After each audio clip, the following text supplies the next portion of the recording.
예배는 개념이다. 네이버 검색창에서 검색하세요.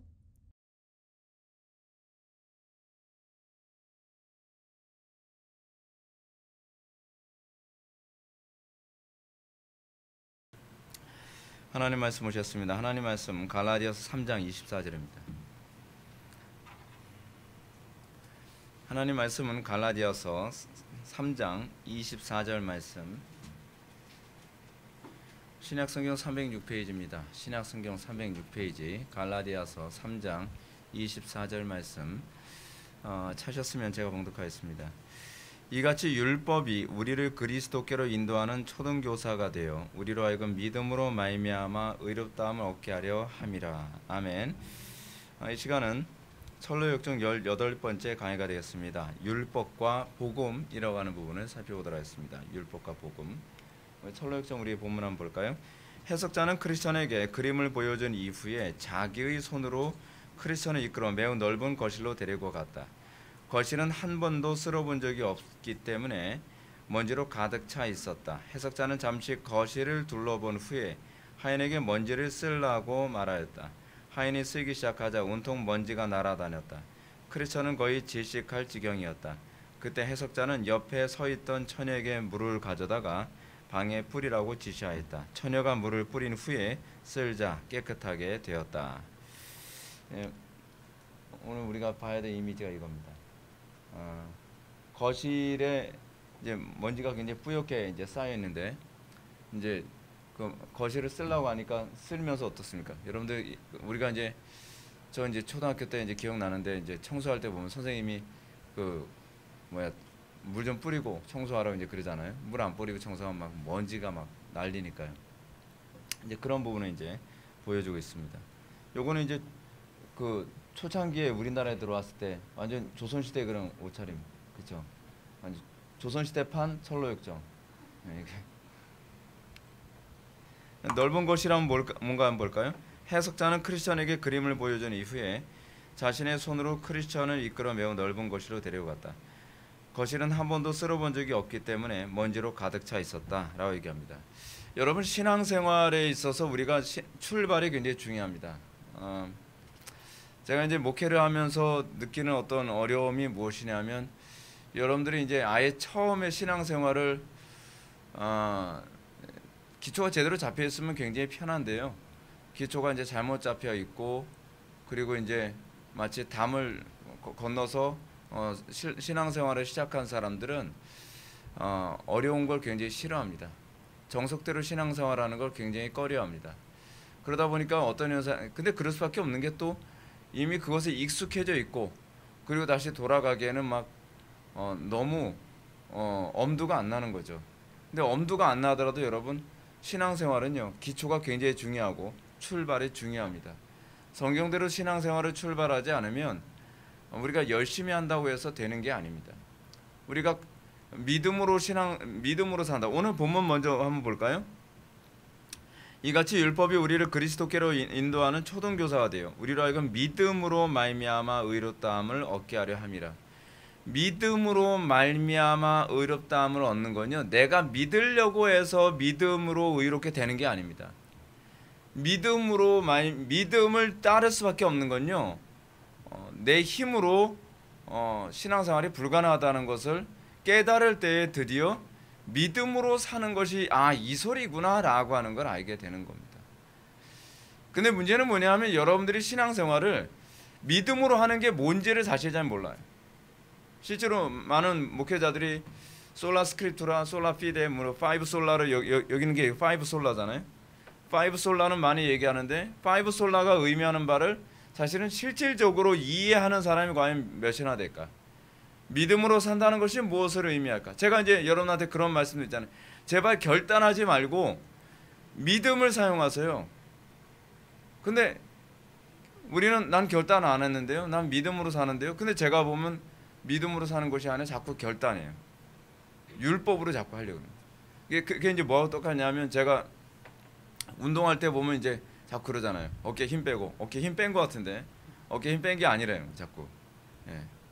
근데 저 어깨 힘 뺐는데요, 어깨 힘이 들어가게 되면 사실은 이게 자세가 잘 안 나오니까 어깨 힘 빼세요. 어깨 힘 빼세요. 어깨는 뺐는데요. 뺀 거 아니에요. 여전히 어깨 힘들어 왔잖아요. 예. 제가 이제 초기에 이제 검도 배울 때 어깨 힘들어 하니까 이게 고무줄처럼 이렇게 부드럽게 탁탁 이렇게 나가야 되는데 그냥 막대 장작기에 패듯이 이렇게 패게 돼요. 맞는 사람은 무지 아프거든요. 예. 그러니까 죽도가 뭐 이렇게 탄력 있게 탁 쳐야 되는데 죽도가 막 부러져요, 막 그냥. 예. 죽도가 막 한 달에 한 2개씩 부러져요, 막. 그냥 후드로 패니까 마음은 급하니까 막 자꾸. 근데 여러분 신앙생활에서도 우리가 자꾸 어깨에 힘을 빼야 되거든요. 믿음으로 살아야 되는데 믿음으로 사는 것이 아니라 자꾸 내 의지로 살아가요. 근데 우리는 그건 너무 익숙해져 있어요. 우리 어렸을 때서부터 우리는 내 의지를 동원해서 살아가는 것, 내가 결단해서 살아야 되고 내가 뭔가 내 힘으로 해야 된다라고 하는 의식이 밑바탕에 많이 깔려 있는데 이게 죽으려면 사실은 이게 안 되는구나라고 하는 것을 좀 깨달아 가야 됩니다. 근데 어떻게 깨닫느냐? 우리가 죄인이라는 것을 아는 것부터 시작돼. 내가 무능한 존재라는 것을 아는 것에서부터 시작할 때 이게 비로소 가능해요. 근데 문제는 여기서부터 출발 안 한 사람들이 너무 많은 거예요. 여기서부터 내가 결단하면 되는 거고 내가 힘쓰면 되는 거고. 자, 오늘 봅시다. 지난 시간에 우리가 살펴본 것은 참 목자상이었습니다. 여러분, 우리가 7가지 비유, 7가지 가르침의 방을 우리가 하나씩 살펴보는 것이 뭘 의미하는 겁니까? 신앙생활은 성령의 인도 없이는 안 돼요. 그거를 얘기하는 거죠. 우리는 성령의 인도를 따라하기보다는 이성의 인도를 따라. 그러니까 여러분 이것조차도 우리는 잘 안 돼요. 뭐냐면 난 성령의 인도를 따르는데 난 성령의 감동을 따르는데요. 근데 상당히 사람들이 성령의 감동을 따르는 것이 아니라 직관을 따라가요. 자기 마음에 감동 오는 대로, 자기 마음에 내키는 대로. 그 자기 마음에 내키는 대로 간 거지 그게 성령의 인도가 아니거든요. 어느 날 근데 그럽니다. 어떤 사람한테 내가 기도해봤는데 당신 나한테 한 1,000만 원 꿔주래. 그거 자기 소망이지. 예. 근데 자기가 기도했는데 성령께서 자기 마음에 그런 감동을 주셨대요. 그건 감동이 아니라 그거는 자기 생각이에요, 자기 생각. 그 이제 젊은 청년들이 이제 그런 경우 많이 있잖아요. 자기가 어떤 자매를 너무 좋아해, 너무 좋아해. 하나님, 저 자매 저한테 허락해 주신 거 믿습니다. 하도 믿고 싶으니까 그냥 믿어져요. 그래서 응답 받았다 생각해요. 그 자매한테 가요. 나 응답 받았어. 하나님께서 너 내 배우자래. 근데 그거는 성령의 감동이 아니라 자기의 소망이에요. 근데 자기 소망을 성령의 감동으로 자꾸 둔갑을 시켜버려요. 근데 그런 게 여러분 큐티에서 많이 나타나잖아요. 큐티. 성경 구절 보면서 어떻게 해요? 자기의 마음 내키는 대로 막 성경 본문을 막 해석하는 거예요. 성경 본문에. 네. 막 가뜩이나 막 죽고 싶은데 성경을 봤더니 가룟 유다 자살했대요. 자살하라는 거 하나님의 뜻인가 보다. 막 이런 식으로. 아니 근데 그 본문이 그 얘기하는 게 아니잖아요. 그렇죠? 그래서 제가 많이 저게 인용하는 게 뭐예요? 사업하는데 내가 사업을 할까요 말까요? 그럼 꼭 어떤 부분이 보여요? 욥기가 보여요. 욥기 8장. 욥기 8장 보면 내 시작은 미약하였으나 네 나중은 심히 창대하리라. 아멘 할렐루야. 응답 받았습니다. 앞뒤 문맥을 보라고요. 앞뒤 문맥을. 앞뒤 문맥은 뭐라고 얘기했어요? 네가 부지런히 구하고 네가 정직하며 네가 하나님의 뜻대로 살고 그러면 네 시작은 미약하거나 네 나중은 심히 창대하리라. 근데 부지런히 구하지도 않아요. 하나님 말씀대로 정확하게 살지도 않아요. 자기 멋대로 살면서 그냥 거기다가 내 시작은 미약하거나 내 나중은 심히 창대하리라. 그건 여러분 직관이거든요. 근데 또 하나 우리는 자기 이성을 성령의 조명이라고 자꾸 착각하는 사람들이 많이 있어요. 여러분 우리가 직관을 사용하는데도 십자가에 못 박아야 됩니다. 내 이성을 너무 신뢰하는 것도 십자가에 못 박아야만 합니다. 이성의 역할은 어디 있죠? 이성의 역할은요? 이성의 역할은 하나님의 말씀을 따르는 시녀 역할을 할 때 사용하는 거예요. 근데 이성이 성령의 조명 위에 있어요. 신비주의자들은 직관이 성령의 조명 위에 있어요. 거기서 많은 사람들이 여러분 제가 여러분한테 그 말씀 드렸잖아요. 인류 역사상 가장 이성이 발달한 가장 합리적인 종교는 기독교라고요. 근데 직관 따라가는 사람들은 교리고 뭐고 필요가 없어요.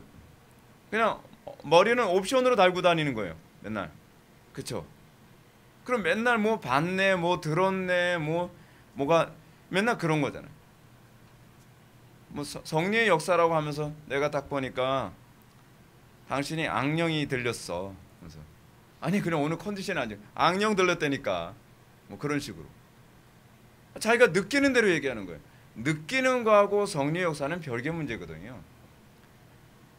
여러분 기독교인들은요 굉장히 이성적이면서 굉장히 감성이 살아있는 존재입니다.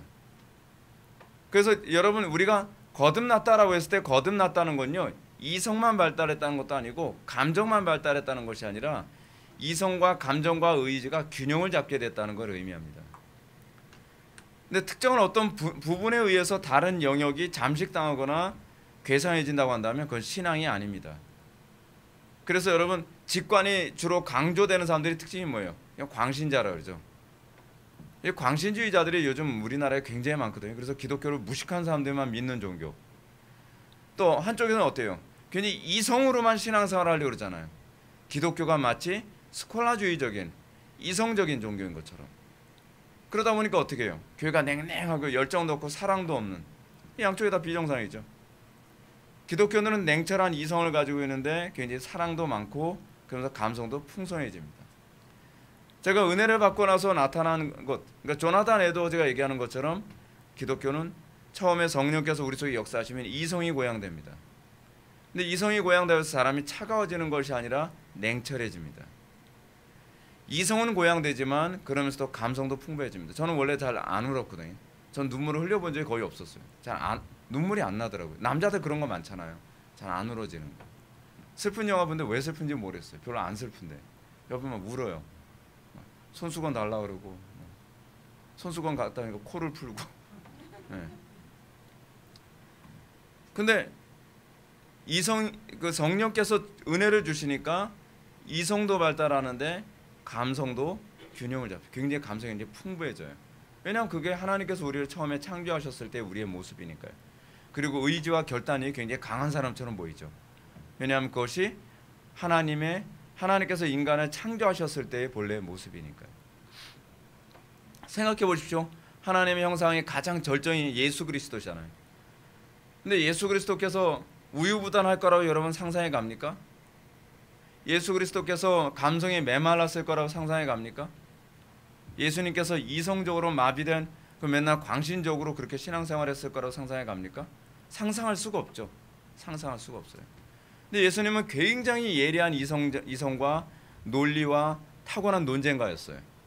그러면서도 예수님은 굉장히 감성이 풍부했죠. 공감 능력이 굉장히 뛰어나셨습니다. 그래서 죄인들을 보면서도 아파하시고 슬퍼하시고 사랑하셨어요. 그리고 불의를 보면서도 분노하시고요. 근데 요즘 기독교인들은 불의를 보면서도 분노도 할 줄 몰라요. 강 건너 불구경 같아요. 그거 정상적인 기독교인들 아니에요. 분노할 줄 하는 게 기독교인들이에요. 기독교인들 이렇게 비겁하지 않습니다. 분노할 줄도 모르고 자기밖에 모르고 그 기독교인이 아니죠.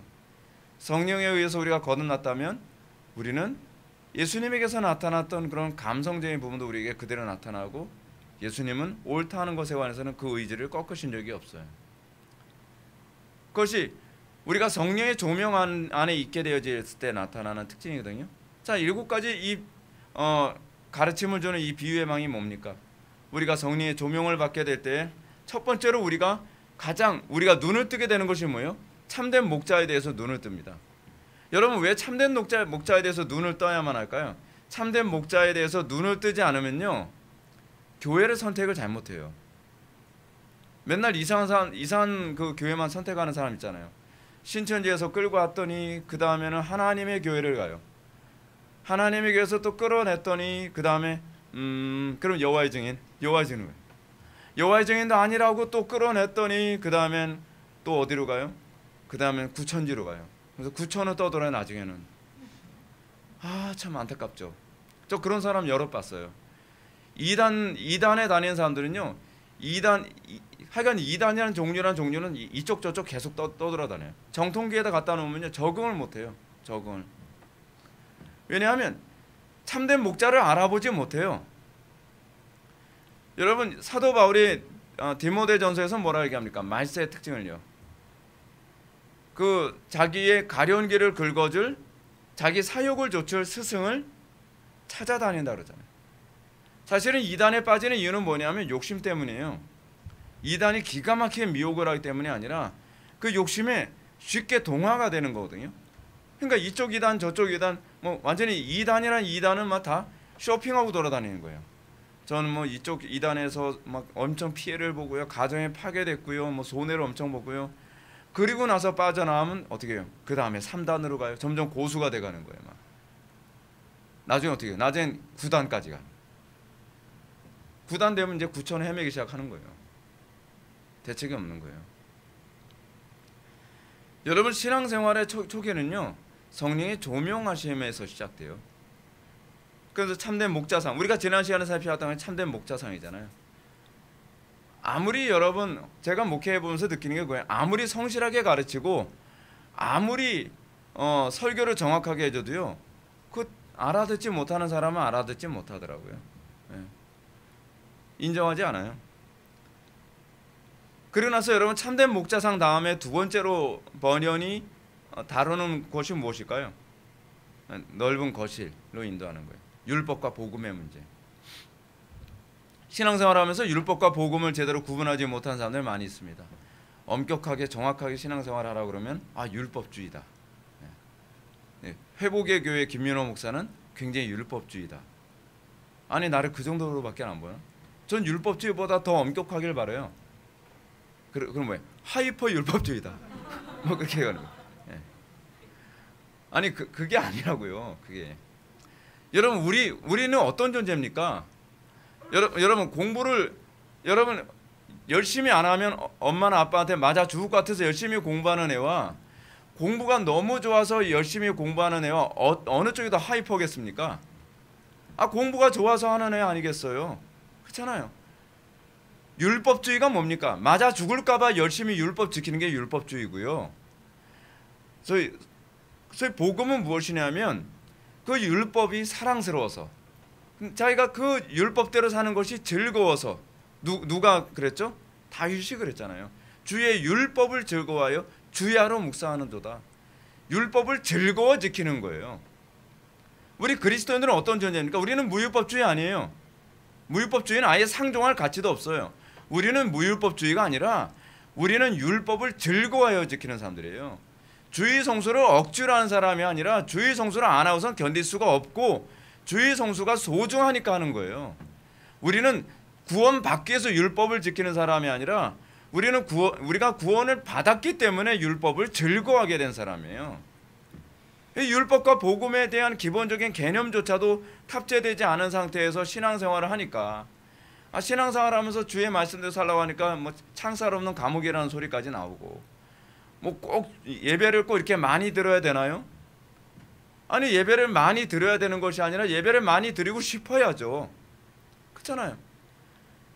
마치 이거하고 똑같잖아요. 꼭 이렇게까지 공부해야 되나요? 아니 이렇게까지 공부해야 되는 것이 아니라 난 네가 공부를 즐거워했으면 좋겠어. 그 누굽니까? 칼 비테가 자녀 교육을 시킬 때 칼 비테가 자녀 교육을 시키는 방식이 그거라고 하잖아요. 공부를 억지로 시키는 게 아니라 공부를 즐거워하도록 하는 거예요. 공부를 즐거워하도록. 그래서 칼 비테가 이미 13살 때 몇 개국어를 했다면 5개국어를 했다잖아요. 그냥 좋아서 한 거예요. 좋아서 하는 사람은 막을 수가 없잖아요. 예. 우리 애들도 참 좋아했으면 좋겠어요. 예. 기도 중이에요. 예. 언젠가는 응답 받겠죠 뭐. 그래서 칼 비테는 범사의 모든 것을 즐거워하도록 만들기 위해서 수학도 어떻게 수학은 즐거워하도록 만들기가 참 어려웠대요. 왜냐면 자기가 수학을 별로 좋아하지 않았으니까. 그래서 수학을 놀이로 가르쳤대요. 처음엔 주사위 2개 가지고 어떻게 해요? 더하기를 가르쳤대요. 주사위 게임하면서 더하기를 가르치니까 더하기 너무 재밌다는 거예요. 그래서 주사위가 아니라 주사위를 이제 개수를 이제 늘리는 거죠. 그래서 곱셈, 나눗셈, 그래서 연산을 가르쳤대요. 그러더니 모든 분야를 다 즐거워하는, 그래서 공부가 어떤 노동이 아니라 즐거워하는 아이가 됐다는 거예요. 이거는 또 저의 문제가 있겠죠. 네, 저도 기도 좀 해야 될 것 같아요. 어떻게 하면 즐거워하도록 만들어 줄까? 근데 여러분, 이 넓은 거실, 이 거실이 뭘 의미합니까? 인간의 심령을 의미합니다. 번연이 아주 탁월한 필체로 인간의 심령을 거실이라고. 여러분, 거실 뭐 리빙룸이잖아요. 우리가 삶의 이 공간. 근데 이 거실에서 어때요? 거실은 우리의 심령을 얘기하는데 한 번도 쓸어본 적이 없대요. 한 번도. 율법과 복음을 이해하려면요, 우리의 심령을 쓸어본 경험이 있어야 돼요. 율법에 의해서 여러분들의 심령 상태가 어떤지 다루어져야 된다는 거예요. 여러분들이 교회에 나올 때 여러분들 어떻습니까? 처음에 여러분들 전도받고 교회 나올 때 어떻게 해요? 당신은 사랑받기 위해 태어난 사람 하면서 사랑해요 막 그런 노래 부르면서 들어오셨잖아요. 그래서 난 사랑받기 위해 태어났구나. 그래서 저는 그거 가사를 좀 바꿨으면 좋겠어요. 당신은 저주받기 위해 태어난 사람. 미워해요. 근데 미워하는 건 아니고요. 우리는 진노의 자녀로 태어났죠. 우리는 하나님의 심판 가운데 떨어질 수밖에 없는 상태에서 태어났어요. 그래서 여러분들이 예배당에 와서 설교 들으면서 굉장히 거슬리는 게 무엇입니까? 우리가 죄인이라는 것을 자꾸 드러나잖아요. 교회에서 궁극적으로 우리가 하나님을 만나게 될 때 우리에게 어디서부터 시작되냐면 난 죄인이구나. 자, 물 좀 한 잔 마셔야 될 것 같아요. 근데 여러분, 우리는 하나님에 대한 필요성을 교회에서 가르치는 거거든요. 하나님에 대한 필요성. 여러분, 잘 가르치는 학교의 특징이 무엇입니까? 잘 가르치는 선생님의 특징. 예를 들어서 저 같은 경우는요, 제가 학교 다닐 때, 특히 중학교 때, 저 그때 정말 역사를 싫어하게 됐어요. 역사를 싫어하게 된 이유가 뭐냐면 그 국사 선생님이 이름이 맨날 자기 자신을 이열치열 송치열이라고 맨날 그랬어요. 그분이. 근데 그분은 수업을 시작할 때 어떻게 시작을 했냐면 일단 출석부를 들어요. 가보 경장 연도 얘기해봐. 막 대답하기 전에 머리를 막 때려하는 거예요. 애들이 거기서 기분이 다 상해버려요. 예. 그러면 맞아요. 1800도 얘기하기 전에 막 맞는 거예요. 근데 막 어떻게 해요? 왜 역사를 공부해야 되는지, 역사가 우리에게 어떤 필요가 있는지 그 당위성을 전혀 얘기하지 않고 성적을 무조건 잘 나오게 하기 위해서 무조건 패는 거예요. 그러고 나서 이제 역사 시험 보고 난 다음에 성적 잘 안 나오면 뭐 엎드려 뻗쳐서 남학교는 이제 일단 패니까. 저 우리 또 담임 선생님은 중3 때 우리 담임 선생님은 또 국어 선생님이었는데 뭐 하나 틀릴 때에 당구채로 한 대씩 맞았어요. 2개 틀리면 당구채로 2대겠죠. 그래서 당구채를 쌓아놓고 때렸어요. 왜냐하면 때리면서 부러지니까 자꾸. 당구채로 때린 이유는 뭐냐? 안에 쇠심이 있어서 덜 부러지기 때문에 당구채로 때린 거예요. 우리 때는 그랬어요. 인권 그런 거 없었어요. 그런데 복음이 궁극적으로 접근하는 방식이 굉장히 탁월합니다. 복음은 어떻게 접근하느냐? 왜 그리스도가 필요한가서부터 시작을 해요. 근데 왜 그리스도가 필요한가를 가르쳐주는 것이 뭐예요? 율법이죠. 율법. 율법이 사람들로 하여금 죄인이라는 것을 들춰냅니다. 여러분 어떤가요? 우리는 건드리기 전에는요, 다 사람도 괜찮아 보여요. 저는요, 택시 탔을 때는요, 택시 운전수도 다 착한 줄 알았어요. 근데 제가 자가 운전하니까 택시 운전수도 다 나빠 보이더라고요. 상황에 따라서 사람이 달라져요. 상황에 따라서요. 그렇잖아요? 그러니까 여러분, 우리는 감정 건드리기 전에는 다 착한 척 굉장히 잘하는 사람이에요. 근데 문제는 우리가 율법을 강단에서 강론하며 우리의 죄성이 아주 미세한 부분까지 드러내기 시작하면 숨막히기 시작하는 거죠. 내 속에 죄악됨이 드러나기 시작하는 거예요. 내가 죄인이었구나. 내가 이건 죄가 아니라고 생각하는데 성령께서 그 부분을 율법을 통해 자꾸 드러내시는 거죠. 그런 사람도 그런 얘기합니다. 아니, 세상에 살면서 지쳐있는 사람들한테 왜 자꾸 죄를 얘기해서 힘들게 만드냐고. 죄를 만들어서 힘들게 얘기하는 이유가 뭐죠? 그렇게 해야 자기 죄 문제를 해결하려고 하니까. 학생들이 공부를 안 하는 학생들에게 공부를 하도록 만드는 거 뭐죠? 공부를 안 하면 왜 인생을 피곤하게 살 수밖에 없는가? 그런 자극 많이 하잖아요.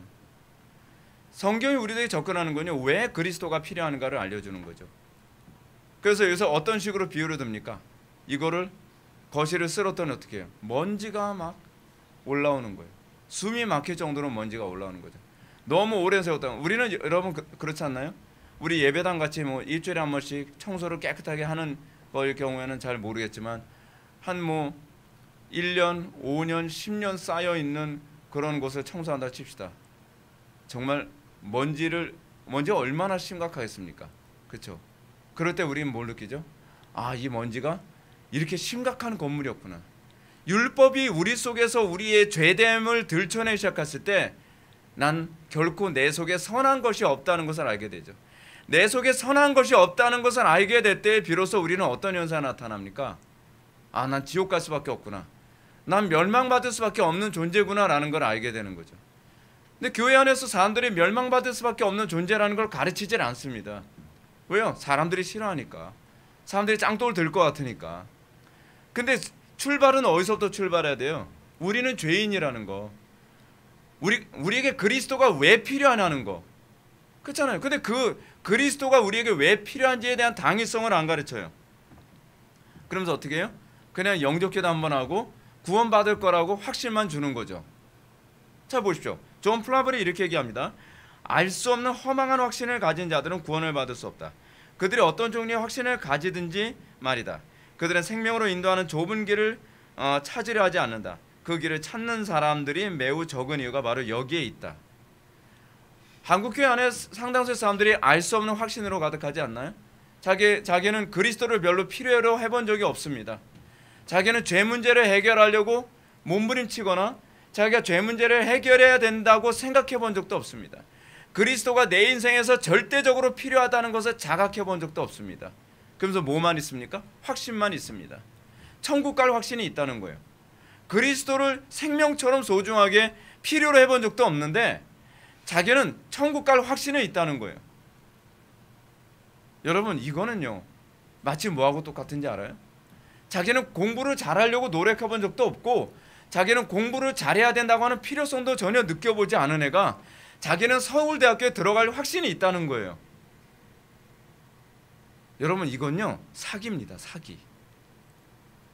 오늘날 한국교회 안에서 일어나고 있는 것, 사람들을 기분 좋게 만들어주고 사람들이 행복하게 천국 갈 수 있을 거라고 확신을 심어주는 거, 그거는요 사기입니다. 어느 학원에서 학생들한테 공부를 안 해도 괜찮아, 엎드려 자도 괜찮아, 넌 서울대 갈 수 있다고 확신하니? 확신해요. 오케이, 그럼 확신하는 거예요. 그럼 서울대 가는 거야. 여러분, 만약에 그런 학원이 있다고 칩시다. 그런 학교가 있다고 칩시다. 그런 학교 여러분들 보내고 싶습니까? 우린 그러겠죠. 그래도 우리 아이가 행복해요. 그 학교만 가면 얼마나 행복해하는지 몰라요. 공부 절대로 안 시키고, 그리고 공부 안 하고 엎드려 자고, 기분 나쁠 땐 나가서 뛰어놀다 오고, 막 그래도 선생님은 자꾸 비전만 심어주는 거예요. 그래, 그래도 너는 서울대 갈 수 있어. 확신 있지? 확신 있어요. 그래, 확신, 파이팅. 확신을 가지고 6년을 학교 생활을 중학교, 고등학교 열심히 했어요. 그리고서 확신을 가지고 시험을 봤어요. 그러면 면접도 봤어요. 면접 때 그런 물어보겠죠. 확신 있니? 너 서울대 들어올 확신 있어? 확신 있어요. 실력 있니? 실력하고 관계없어요. 확신 있어요. 여러분, 그게 긍정의 힘의 특징입니다. 과거에 긍정의 힘이라고 하는 그 책이 있었죠. 근데 여러분, 긍정의 힘이 한동안 굉장히 센세이션했었거든요. 근데 거기서 이런 얘기가 나옵니다. 어떤 럭비 팀이 있는데요. 한쪽 럭비 팀은 굉장한 노력을 하고 막 트레이닝을 엄청나게 많이 하면서 그러면서 확신을 갖는 팀이 있고요. 한쪽은 별로 훈련을 안 해요. 그래서 계속 정신교육만 시키는 거예요. 확신 계속 이길 수 있다. 우리는 요번에 저쪽 팀하고 뭐 라이거 팀, 뭐 타이거 팀, 무슨 뭐 라이온 팀, 뭐 걔네들하고 이걸 확신이 있다. 확신은 굉장히 막 사기 하늘을 충천해요. 다리도 가늘고 몸도 부실한데 생각해 보세요. 확신만 가지고서 상대방은 막 덩치가 이렇고 하도 훈련을 많이 해가지고 어느 쪽이 이겼어요? 속고 있는 거라니까요. 속고 있는 거예요. 우리의 확신은 근거가 있어야 돼요. 오늘날 기독교가 잘못 가고 있고 오늘날 기독교가 사기치고 있다는 것이 뭐냐면 존 플래버리 얘기하는 것처럼 허망한 확신을 사람들에게 강요하고 있다는 거예요. 우리는 그걸 뭐라 그러죠? 그걸 세뇌라고 얘기하죠. 우리는 그걸 최면이라고 얘기합니다. 그러면서 확신이 있대요. 난 천국 갈 확신이 있습니다. 근거가 뭔데? 근거가 예수님께서 나를 위해서 십자가 못 박혀 돌아가셨다는 걸 믿어요. 근데 그걸 믿고 있다는 것에 대한 확신이 있냐고. 그 믿고 있다는 근거가 뭐냐고. 객관적인 얘기를 하라는 것이 아니라 그걸 믿고 있다고 하는 근거가 뭐냐고요. 제가 20대 때 고민했던 게 그거예요. 예수님께서 나를 위해서 십자가에 못 박혀 돌아가셨다는 것을 내가 믿고 있다고 하는 객관적 근거가 뭘까? 나에게 그 믿음이 있다는 객관적 근거가 뭘까? 그렇잖아요. 근데 우리는 내가 믿음이 있는지에 대한 객관적 근거는 찾질 않아요. 확신만 있죠. 확신만. 그게 종교적으로 사기당하는 겁니다. 자, 구원을 위한 율법의 역할을 봅시다. 한 심령이 구원을 받기 위해서는 율법을 통한 인간 죄인됨의 자각이 필요합니다. 이 율법을 통해 구원이 일어나는 단계를 한번 살펴볼까요? 첫 번째, 율법의 반포입니다. 이거 구약시대, 여러분 구약과 신약이 구속사적인 차원에서 큰 하나의 흐름 안에 있죠. 큰 흐름 안에 있습니다. 근데 구약이 궁극적으로 접근하는 방식이 무엇이냐면 우리의 힘으로 구원받을 수 없다라는 것을 깨닫게 하는 기간이에요. 그래서 여러분 구약에서 특징이 무엇입니까? 구약에서 사람들은 율법으로 구원받을 수 있을 거라고 굉장히 생각을 많이 하죠. 근데 그들이 결국 율법을 지켜서 성공합니까? 실패합니까? 실패하죠. 실패하니까 여러분들 선지자들이 계속적으로 예언하면서 사람들한테 소망을 준 게 뭐예요? 메시아가 올 것이다. 메시아를 열망하죠. 메시아를 열망하게 된 이유가 어디 있냔 말이에요. 실패했기 때문이에요. 실패했기 때문이에요. 어떻게 실패했죠? 인간이 세운 왕, 제사장, 선지자가 구원을 줄 수 없다는 것을 그들이 자각한 거예요. 그래서 그들이 기대하는 게 뭐예요? 하나님께서 원하신 영원한 대제사장, 영원한 왕, 영원한 선지자, 그거를 하나님께서 예수님이 세례 요한에게 세례 받을 때 뭐라고 선포하셨죠? 하늘에서 음성이 들렸죠. 이는 내 사랑하는 아들이요 내 기뻐하는 자라. 하나님께서 이는 내 사랑하는 자요 내 기뻐하는 자라라고 하는 얘기가 무슨 얘기입니까? 하나님께서 세우신 왕, 기뻐하는 자라라고 하는 것이 뭐예요? 전혀 오류나 실수가 없는 완벽한 왕이라는 그런 수거죠. 어떤 사람만 하나님이 기뻐하시죠? 죄를 범하지 않고 하나님의 뜻에 철저히 복종하는 사람을 하나님께서 기뻐하시잖아요. 근데 그 사람이 왕이에요. 그러니까 소위 유대인들이, 히브리인들이 이 신학 시대가 올 때까지 계속적으로 기도하면서 금식해가면서 기대했던 게 뭐냐면 신적인 왕, 신적인 제사장, 신적인 선지자죠. 구약과 신약의 흐름은 그런 식으로 가는 겁니다. 자, 율법의 반포 봅시다. 구약에서 이스라엘은 하나님의 백성이 되기 위해 율법이 먼저 주어졌습니다. 그러나 율법을 통해 구원이 일어나기보다는 인간의 타락과 무능이 드러날 뿐이었죠. 우리 로마서 한번 5장 13절 한번 볼까요? 로마서 5장 13절 한번 보시겠습니다.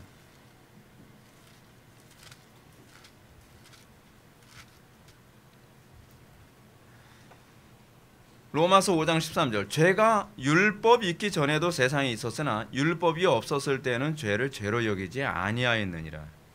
20절도 하나 더 보실까요? 율법이 들어온 것은 죄를 더하게 하려 함이라. 그러나 죄가 더한 곳에 은혜가 넘쳐나니. 여러분, 하나님께서 우리에게 율법을 지으신 이유가 뭐예요? 그리스도의 필요성을 알게 만들기 위해서. 율법이 없기 전에는 내가 죄를 지었는지 내가 몰라요. 여러분, 제가 율법을 강론하면서 느낀 게 뭡니까? 그것도 죄였어요? 이것도 죄예요? 여러분들 제 설교 들으면 굉장히 피곤한 게 뭡니까? 아니, 그러면 그렇게 살 수 있는 사람이 어디 있어요? 바로 그거예요.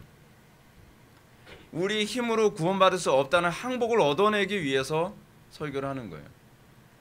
내 힘으로 주의 말씀대로 살 수 없다, 내 힘으로 구원받을 수 없다는 걸 여러분 인정하게 될 때 어떻게 해요? 비로소 우린 천부요 의지 없어서 손들고 옵니다. 교회는 어떤 사람이 제가 목회하면서 참 힘든 게 그거예요.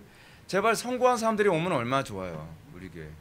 그렇죠? 성공한 사람들 다 오고 성공한 사람들 나가지 않도록 관리하면 얼마나 좋아요. 근데 성공한 사람들, 소위 자기 머리대로 다 됐고 자기 힘과 자기 의지와 자기의 결정대로 모든 게 착착착 된 사람들은요, 설교 들으면 다 우습게 보여요. 에휴, 저렇게까지 안 살았대. 우습지 뭐. 전 루저들이나 저런 거에 반응하지. 맞아요, 루저들이 반응하는 거예요. 실패한 사람들만 반응하는 겁니다. 내 힘과 내 능력과 내 방법으로 해도 안 되니까. 진짜 해도 너무하더라고요. 예. 제가 왜 인생을 이렇게 살겠어요? 안 되더라고요, 제 방법대로. 예. 남들은 다 되는데, 남들은 뽑기 할 때 살짝 들여다보고 해도 안 걸리는데 전 다 걸리고. 해도 너무하더라고요. 남들은 계획대로 인생을 잘 살아지는데 저는 계획대로 해도 남들 잘 되는 거 저는 안 되게 하시는 거예요. 그래서 인생은 내 마음대로 되는 게 아닌가 보다. 인생이 내 마음대로 되는 게 아닌가 보다. 그걸 하나씩 하나씩 알아가면서 어떻게 해요? 하나님 의지하며 살아야 되겠다.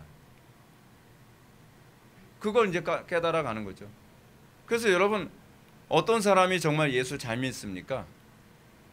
세상에서 부귀, 영화, 형통 누릴 거 다 누린 사람들이 예수 잘 믿질 않아요. 나락에 떨어질 만큼 떨어지고 난 다음에, 그리고 나서 하나님, 제가 교만했습니다. 하나님, 제가 죄인이었습니다. 하나님, 제가 정말 이제껏 인생 잘못 살았습니다. 그걸 인정하면서, 그리고 나서 예수님을 영접하죠. 전에 여러분 김기동 목사님이라고 여러분 아시죠?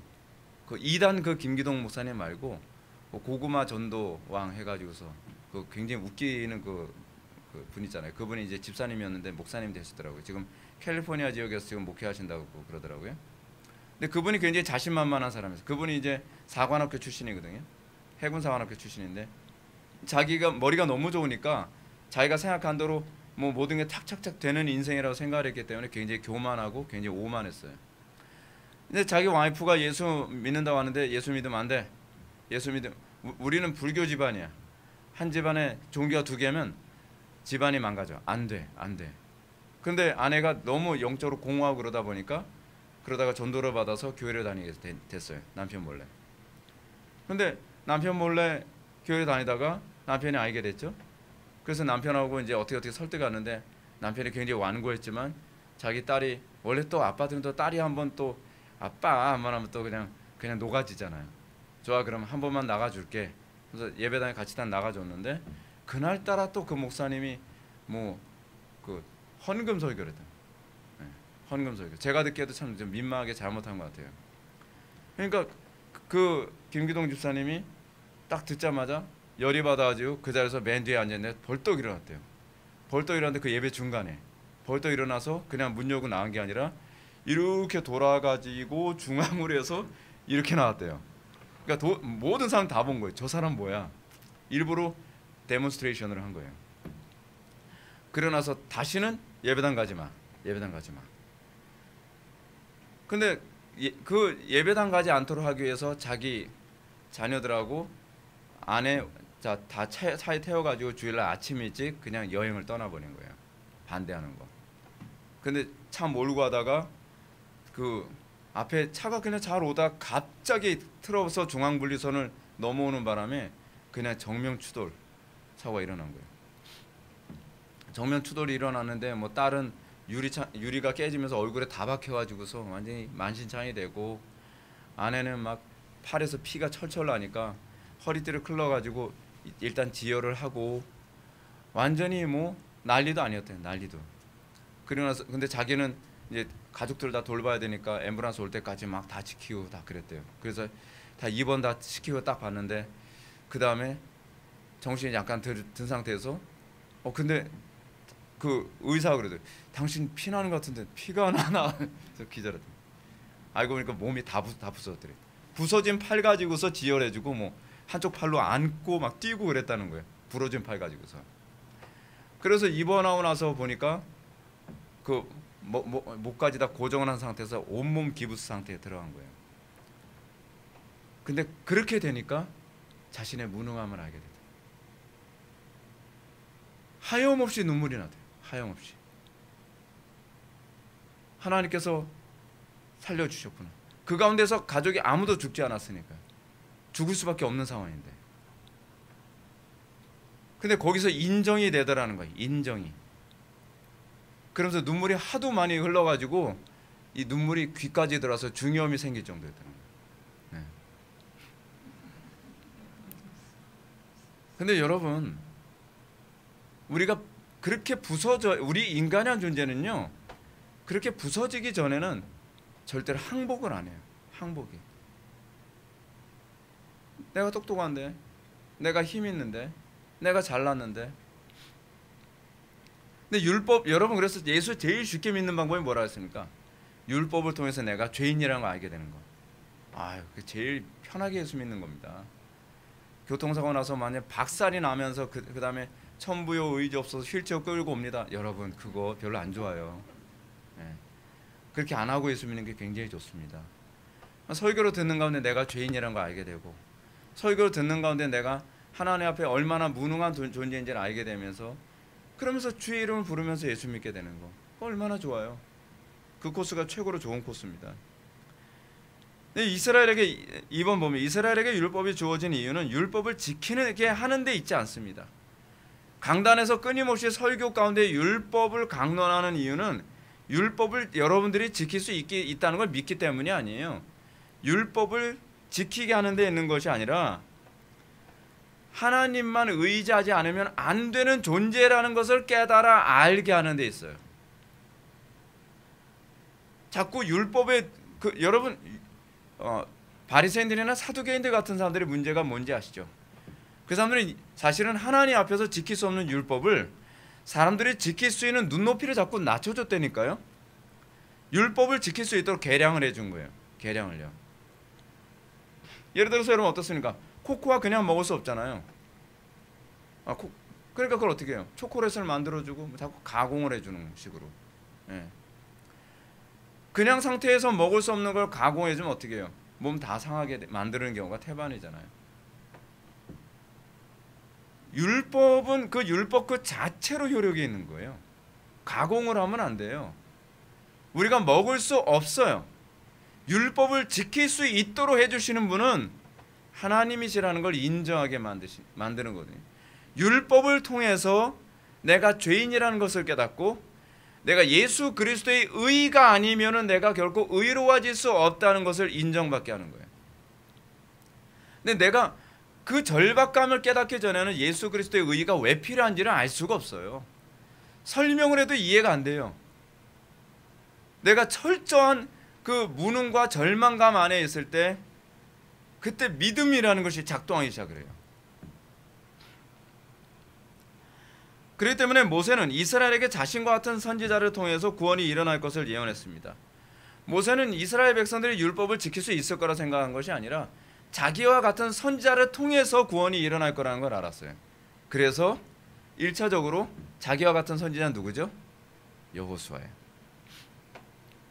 모세를 통해서 가나안 땅에 들어가게 될 것이 아니라는 걸 알았어요.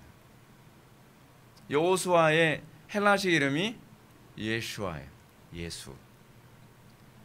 그 예수의 헬라식 이름이 여호슈아하고 또 뭐가 있죠? 호세아. 그것이 헬라식 이름으로 나중에 예수가 돼요. 예수스. 그래서 여러분, 여호수아를 통해서 어떻게 해요? 가나안 땅에 들어가잖아요. 모세를 통해서는 어디까지만 가능해요? 요단강 앞에까지만 가능하죠. 율법으로는 결코 구원받을 수 없음에 대한 예표죠. 그렇죠? 그래서 예수 그리스도를 통해서만 결국 구원받을 수 있음이라고 하는 걸 보이죠. 그래서 여러분 어떻습니까? 그 요단강 건널 때 어떻게 건너죠? 요단강 건널 때 율법사들이 제사장들이 법궤를 어깨에 둘러매고 요단강을 딱 발로 밟으니까 그 다음에 홍해가 갈라지듯이 요단강이 갈라지잖아요. 뭘 얘기하는 거죠? 하나님의 은혜로만 들어갈 길이 열린다는 거예요. 하나님의 은혜로만. 그래서 요단강이 어느 쪽에 있어요? 요단강이 동쪽에 있다 그러잖아요. 정동방에 있어요. 정동방향. 근데 그 정동 방향에 있다는 것이 뭘 얘기하는 거냐면 요단강이 상징하는 바는 지성소거든요.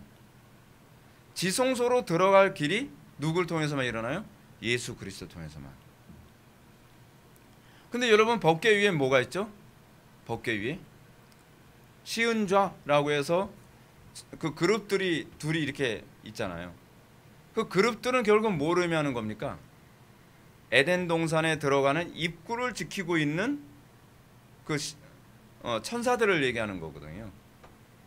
그럼 뭘 얘기하는 거예요? 그래서 여호수아의 영도하에 요단강이 갈라져서 가나안 땅에 들어가야 돼요. 가나안 땅은 사실은 성전이거든요. 성전. 근데 그 성전이 어떤 성전이에요? 지성소예요. 우리가 소위 그 지성소, 이것을 여러분 히브리서에서 뭐라고 얘기해요? 우리가 예수 그리스도의 은혜로 말미암아 지성소에 들어갈 담력을 얻게 되었도다. 단번에 지성소에 들어가야 돼요. 단번에 지성소에 들어가는 것은 은혜로, 믿음으로 들어가죠. 이스라엘 백성이 어떤 노력을 하면 물 퍼내 가지고 건넌 거 아니잖아요. 믿음으로. 여호수아가 명령을 했더니 법궤를 들고 있는 사람들의 발을 밟자마자 갈라진 것처럼 우리 구원이 어떻게 일어난다는 거예요?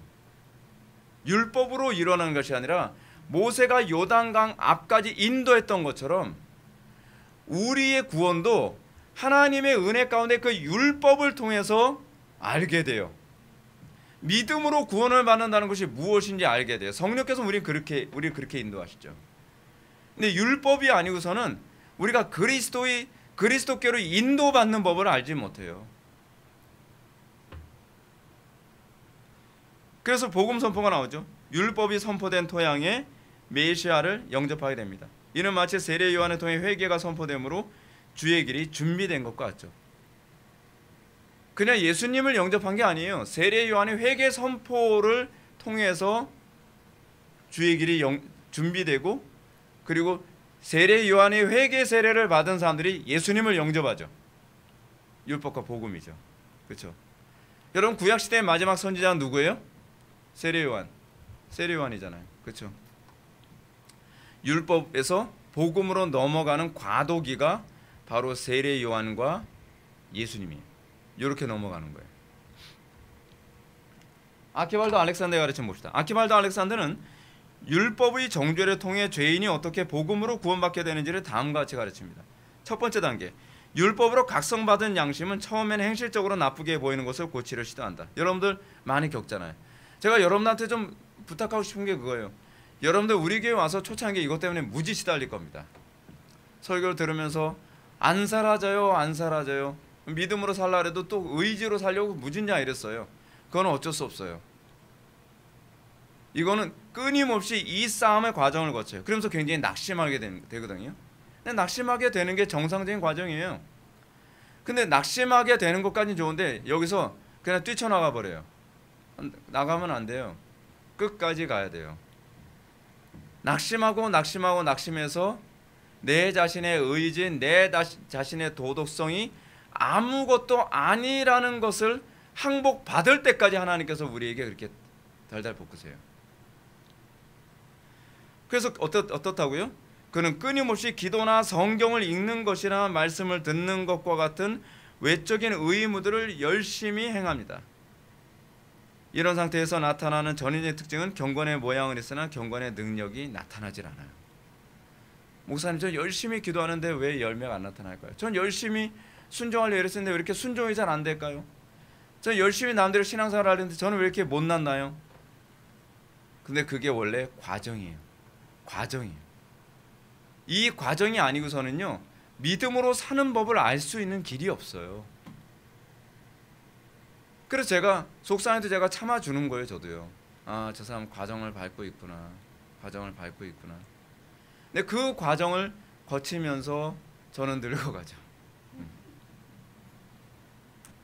그렇게 저는 해산의 수고를 하는 겁니다. 목회가 힘든 이유가 뭐냐면 한 사람 한 사람이 거듭날 때까지 그런 게 있잖아요. 거듭나는데 기분 좋게 거듭나는 법 없잖아요. 짜증을 자꾸 내요. 짜증을 내고, 왜냐면 너무 힘드니까, 자기가 너무 괴로우니까. 그렇죠? 그걸 인내해 줘야 돼요. 목회자는 끊임없이 해산의 수고를 하면서 한 사람 한 사람이 천천히 회심해요. 굉장히 힘들게. 그러다 어느 한 순간 하나님 앞에 자신의 무능함을 고백하게 될 때 그때 이럽니다. 사라지기 시작해요. 안 되던 게 되기 시작해요. 라는 얘기가 나와요. 근데 여러분, 그게 정석이에요. 그냥 정석대로 갑시다. 쉽게 살려고 하면요, 갈 때는 지옥밖에 없어요. 열심히 신앙생활 했다고 하는데 경건의 능력 하나도 안 나타나고 복의 근원 하나도 역할 안 하고 자기 확신만 있다가 그냥 쪽박 차는 거예요. 신앙생활 그렇게 하지 마세요. 신앙생활 자존심이고 뭐고 다 내려놓고, 신앙 뭐 연수 그런 거 다 필요 없어요. 하나님께서 몇 년 예수 믿었냐 그거 안 물어봅니다. 예수님께서 한평 강도한테 너 몇 년 그 교회 다녔니? 그거 안 물어보셨잖아요. 그렇잖아요. 그냥 신앙 고백 가운데 그냥 구원 받는 거예요. 근데 정석 코스를 안 밟으려고 그래요. 특히 우리나라 사람들 굉장히 성질 급해가지고, 그렇죠? 뭐 건너뛸 수 있는 방법 없나요? 뭐 속성 코스 없나요? 속성 코스 그런 거 없어요. 네. 우리나라는 유난히 또 속성 코스 같은 걸 잘 만들잖아요. 근데 천국에는 속성 코스가 없어요. 우리 교회도 속성 코스 안 만들 생각이에요. 네. 두 번째 단계는 자기 노력과 의의가 무가치함을 깨닫게 됩니다. 그리하여 그는 율법적인 노력에 종식을 구합니다. 그래서 2단계 갈 때쯤 됐을 때요, 거의 자포자기 수준까지 가요. 근데 제가 딱 보면 이제 은혜 받을 때가 됐다. 자포자기 하면서 잠수를 타요. 아니 잠수를 타면 안 돼요. 연락도 안 받아. 두문 불출해. 아니 그렇게 하면 안 돼요, 여러분. 그렇게 하면 안 돼요. 게다가 또 전화를 걸면 어때요? 전화번호가 찍혀요. 김 목사님이 또 전화하셨구나. 그 전화번호라도 안 찍히면 얼떨결에 받아서라도 설득이라도 되는데, 옛날에는 전화번호 안 찍혔잖아요. 전화번호 찍히던 게 2002년부터 땐가, 그래서 발신자 번호 뭐 찍히기 시작했는데, 그리고 나서부터 사역하는데 굉장히 힘들어졌어요. 네. 네.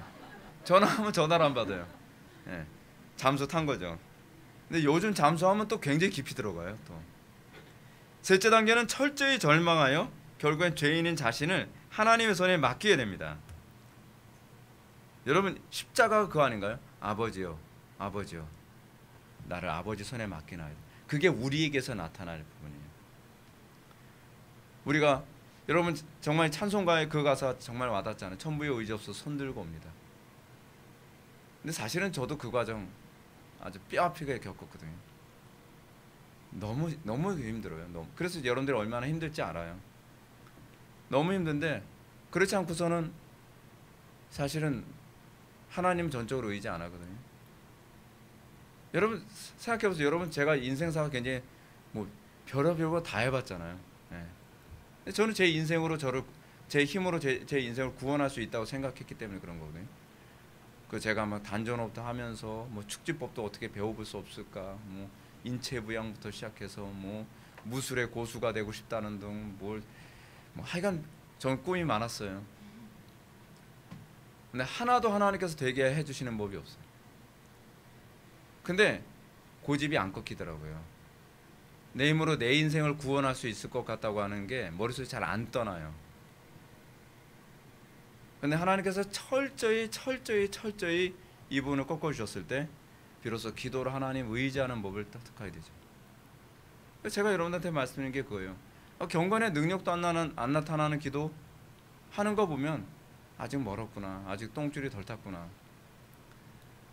하나님의 은혜로, 하나님 저는 하루라도 주님의 구원을 보기 전에 저는 견딜 수 없어요 라고 하는 태도가 아니면요, 열두의 혈유병 앓았던 여인처럼, 또는 가나안 여인처럼, 거지 소경 바디메오처럼 그리스도를 그렇게 붙잡지 않습니다. 죽을 것 같으니까 그리스도를 끝까지 붙드는 거예요. 멸시당해도요. 옛날에 한국 초대교회 때는 이런 일 많이 있었습니다. 부흥 강사가 아마 옛날에 안수기도 많이 해줬잖아요. 안수기도 많이 해주는데 갑자기 실수인지 의도한 건지 모르겠는데 어떤 사람한테는 기도를 안 해주고 가요. 건너뛰었어요. 너무 화가 나는 거예요. 근데 이 사람은 사실은 너무 절박했거든요. 절박하니까 안수기도라도 받아서, 저는 안수기도 안 해주거든요. 여러분 잘 안 해줘요. 저는 안수기도를 별로 신뢰하진 않아요. 근데 안수기도를 안 해주니까 하나님께 오기가 나서 매달리기 시작하는 거예요. 저 오늘 정말 끝장 안 보고선 저는 일어날 수 없습니다. 사람들 다 떠났는데 혼자서 막 울고 불고 뭐 브루스도 치고 그러면서 막 주님 응답해 주세요. 그러면서 회개가 터지고 그러면서 예수님을 영접하게 되는 그런 케이스가 많았거든요. 왜 그럴까요? 진짜 가난해서 그런 거예요. 마치 그 여자가 그 여자 성도님이 당한 마음은요, 가난한 여인 같은 그런 느낌이거든요. 개 취급당한 느낌, 무시당한 느낌. 그래서 하나님께서 하신 거거든요. 그래도 너는 나를 붙잡겠니? 그래도 넌 주의 이름을 부르겠니? 그러면서 주님을 만나고 그런 새로운 인생을 살게 되는 거예요. 그래서 여러분 이런 모습이 어디서 나옵니까? 여러분 야곱이 그렇잖아요. 여러분 회심장, 야곱의 회심장 하게 되면 어디라고 합니까? 그 몇 장이죠? 창세기 18장인가 19장인가? 근데 거기를 회심장이라고 봐요. 야곱이 천사와 씨름한 장면. 근데 야곱이 천사와 씨름하게 되어진 배경이 뭡니까? 자기 형 에서를 만나야 되는 상황이었거든요. 만나야 되는 상황인데 형을 만나면 그냥 죽게 생긴 거예요. 형이 왔는데 어떻게 와요? 반갑다고 뭐요 그렇게 오는 게 아니라 군대를 몰고 왔거든요. 군대를 몰고 오는 걸 환영한다는 얘기는 아니잖아요. 쌓인 게 많았다. 이번 기간에 아주 단돌이 제대로 치자. 아주 확실하게 묻어주겠어. 하면서 온 거였어요. 그러니까 야곱이 무섭죠.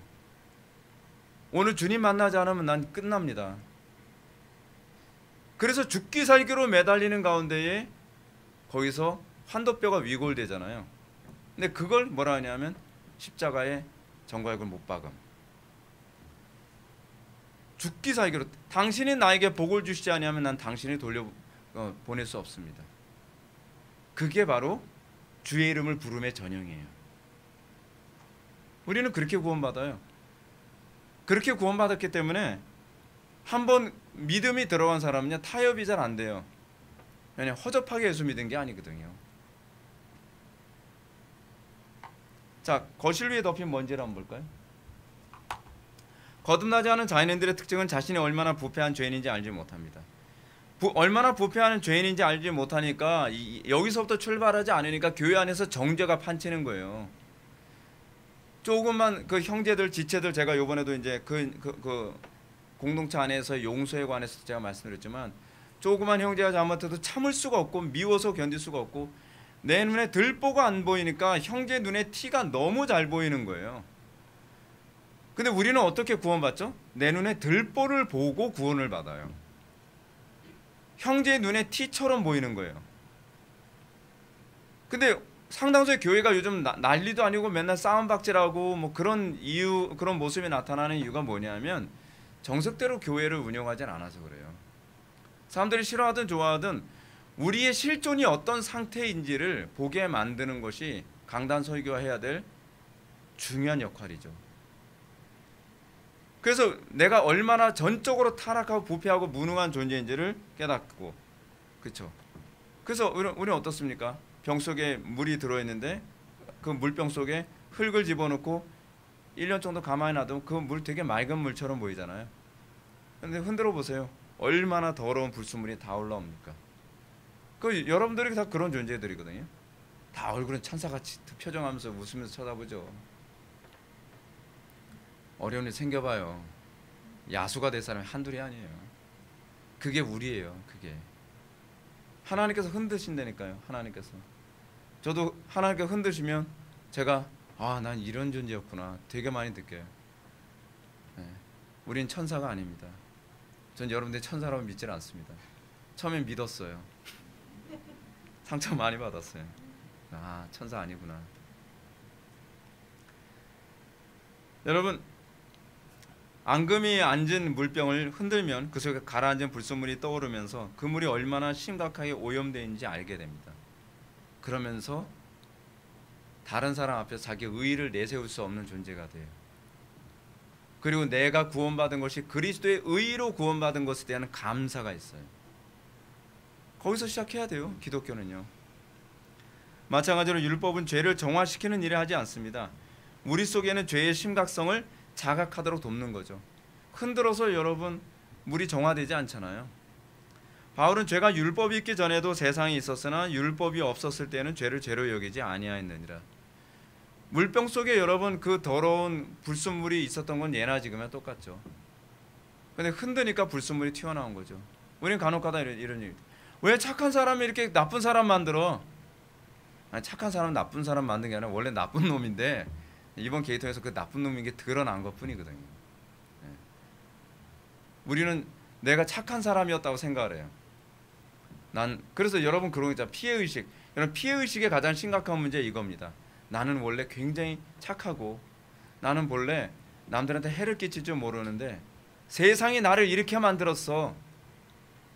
주변이 나를 그렇게 만들었어. 우리는 이걸 뭐라 그러죠? 환경 결정론이라고 얘기하죠.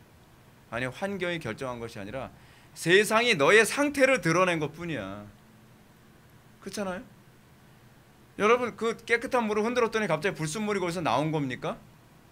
아니잖아요. 마치 그런 논리를 얘기하는 거거든요. 깨끗한 물을 막 흔들었더니 이 병 속에 외부에는 흙이 자꾸 들어가요. 그 말도 안 되는 얘기죠.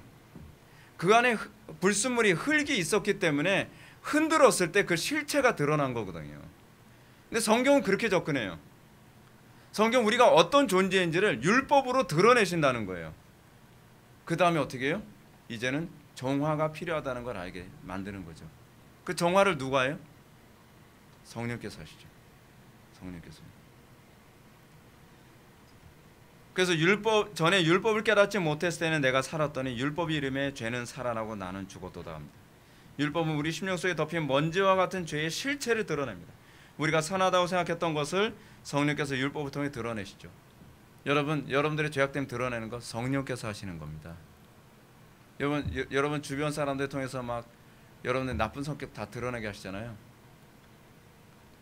내 남편이 마귀야. 마귀가 아니라 성령께서 사용하시는 겁니다. 네.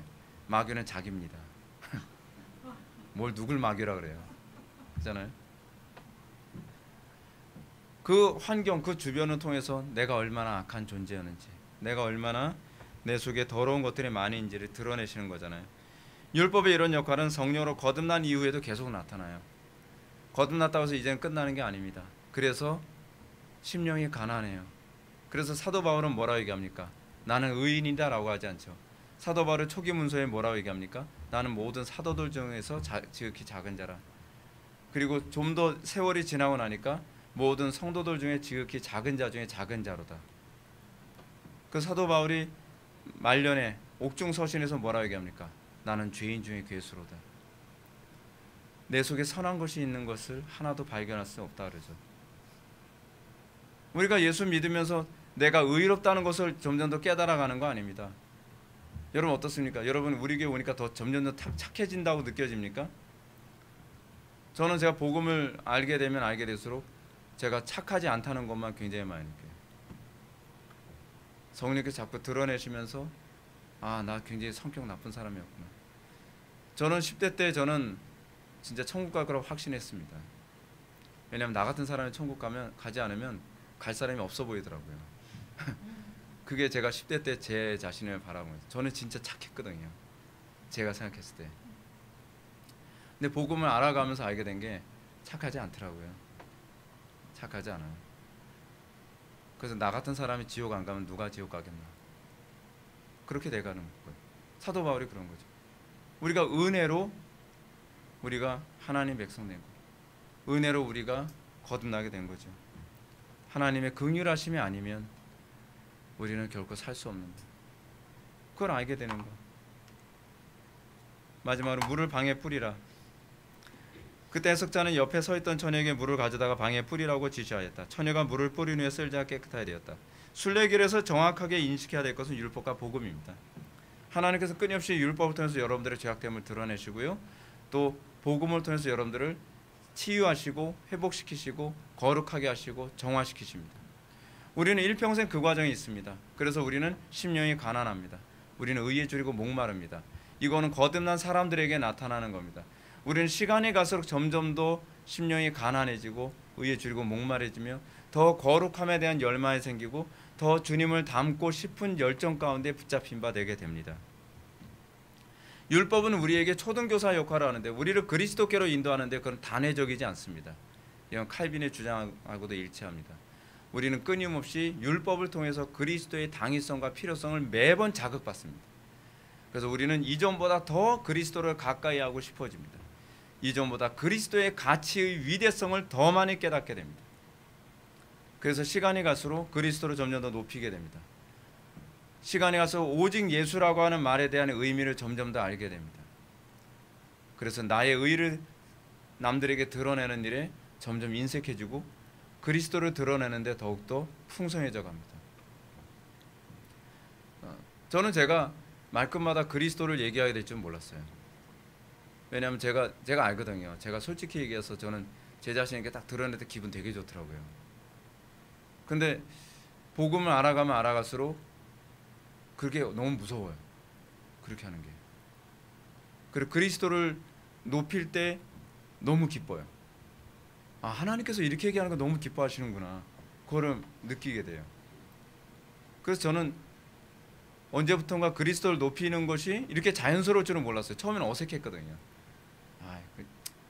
이렇게 해야 되니까 목사가 그래도 또 남들 볼 때 또 그렇잖아. 그래서 이제 처음에 그런 식으로 이제 어색하게 시작한 것 같은데 그리스도의 가치를 알아가게 되더라고요. 율법을 통해 나의 죄악됨, 나의 사악함 그런 부분을 알아가면 알아갈수록 정말 그리스도를 높이는 것이 얼마나 달콤하고 얼마나 그것이 소중한지를 점점 많이 느끼게 됩니다.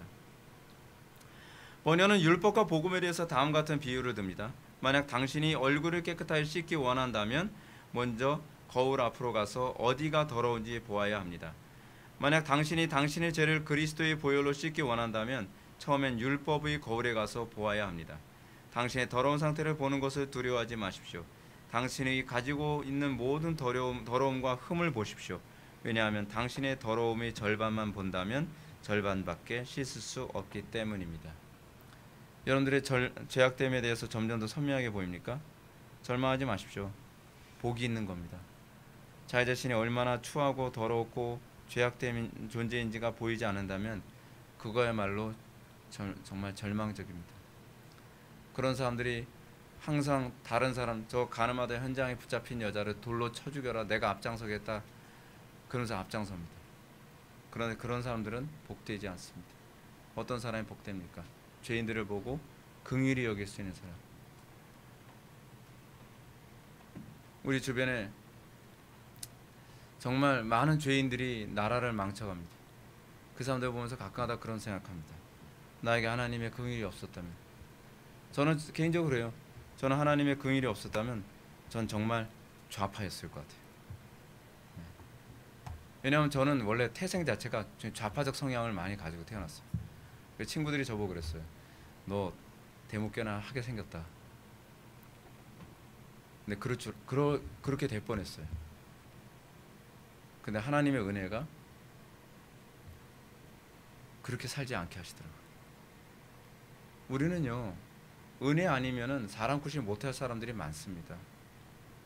하나님의 은혜가 우리를 그렇게 만든 겁니다. 여러분들 삶 가운데서 항상 더 그리스도를 높이고 더 그분을 더 따르게 열망하게 되기를 주님의 이름으로 축원합니다. 기도하시겠습니다.